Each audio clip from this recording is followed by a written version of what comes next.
നമസ്കാരം. Raf talk ഫുട്ബോളിലേക്ക് അവർക്കും സ്വാഗതം. സംഗതി നിങ്ങൾ ബ്രസീൽ ടീമിൻ്റെ ക്യാപ്റ്റനൊക്കെ ആവും, പക്ഷേ ക്ലബിന് വേണ്ട. ഡാനിലൊക്കെ കൃത്യമായ മെസ്സേജ് കൊടുത്തിരിക്കുകയാണ് യുവൻറ്റസ്. ഇപ്പോൾ സൂപ്പർ കോപ്പ ഇറ്റാലിയാന മത്സരങ്ങൾ സൗദി അറേബ്യയിൽ വെച്ചാണ് നടക്കുന്നത്. ആ മത്സരങ്ങൾക്കുള്ള സ്ക്വാഡിലില്ല, ടീമിനോടൊപ്പം അദ്ദേഹം ട്രാവൽ ചെയ്യുന്നു പോലുമില്ല. അദ്ദേഹത്തിന് കൃത്യമായ മെസ്സേജ് കൊടുത്തിരിക്കുന്നു: നിങ്ങൾ ഒഴിവാക്കുകയാണ്, വരുന്ന ദിവസങ്ങളിൽ നിങ്ങൾ ഒഴിവാക്കുകയാണ്, ജനുവരി ട്രാൻസ്ഫർ വിൻഡോയിൽ പുറത്തേക്ക് പോകാം എന്ന് തന്നെ അറിയിച്ചിരിക്കുന്നു. ഇക്കാര്യം ഫബ്രീസിയോ റൊമാനോ അടക്കമുള്ളവർ റിപ്പോർട്ട് ചെയ്യുന്നുണ്ട്. ഫബ്രീസിയോ റൊമാനോ ഇറ്റാലിയൻ ജേർണലിസ്റ്റാണ്. അപ്പോൾ അദ്ദേഹത്തിന് കൃത്യമായിട്ട് ഇറ്റാലിയൻ ഫുട്ബോളിനെ കുറിച്ച് നല്ല ധാരണയുണ്ട്. അതുകൊണ്ട് തന്നെ അദ്ദേഹം കൃത്യമായിട്ട് റിപ്പോർട്ട് ചെയ്യുന്നു: Danilo will not even travel with Juventus squad to Saudi Arabia for Super Copa planned for the next days.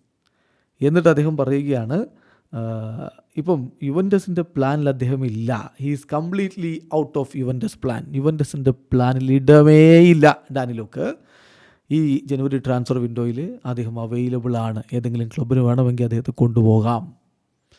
ഇപ്പോൾ യുവൻറ്റസ് അവരുടെ പ്ലാനിൽ ഉൾപ്പെടുത്തുന്നില്ല, സ്ക്വാഡിലില്ല എന്നൊക്കെ പറഞ്ഞാലും ബ്രസീൽ കോച്ച് ഡൊറിവാൾ ജൂനിയർ സ്ഥിരമായിട്ട് താരത്തെ ടീമിലെടുക്കുകയും ക്യാപ്റ്റനാക്കുകയും ചെയ്യുന്നുണ്ട്. ബ്രസീലിയൻ ആരാധകർക്ക് തന്നെ അതിൽ മുറുമുറുപ്പുണ്ട്. ബ്രസീലിയൻ മാധ്യമങ്ങൾ അത് കൃത്യമായിട്ട് പ്രകടിപ്പിക്കാറുമുണ്ട് എന്നുള്ളതാണ്. എന്നിട്ടും പക്ഷേ സ്ഥിര സാന്നിധ്യമാണ്. ഏതായാലും സൂപ്പർ കോപ്പ ഇറ്റാലിയാനയിൽ ഇൻ്റർ മിലാനും അറ്റ്ലാന്റയും തമ്മിലാണ് ആദ്യ സെമിഫൈനൽ മത്സരം. അത് ജനുവരി 2-നാണ്.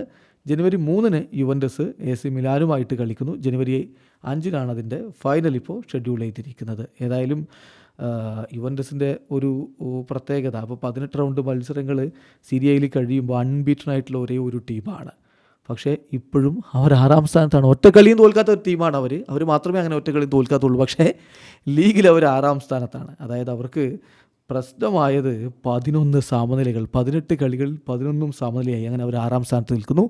എന്തായാലും എങ്ങനെയൊക്കെയാണെങ്കിലും സ്ക്വാഡിൽ ബ്രസീലിയൻ ക്യാപ്റ്റന് വേണ്ട. അതാണ് അവരുടെ തീരുമാനം. വീഡിയോ അവസാനിക്കുന്ന ഫുട്ബോൾ ലോകത്തെ കൂടുതൽ വിശേഷങ്ങളുമായി റാഫ് ടോക്സ് എത്താം.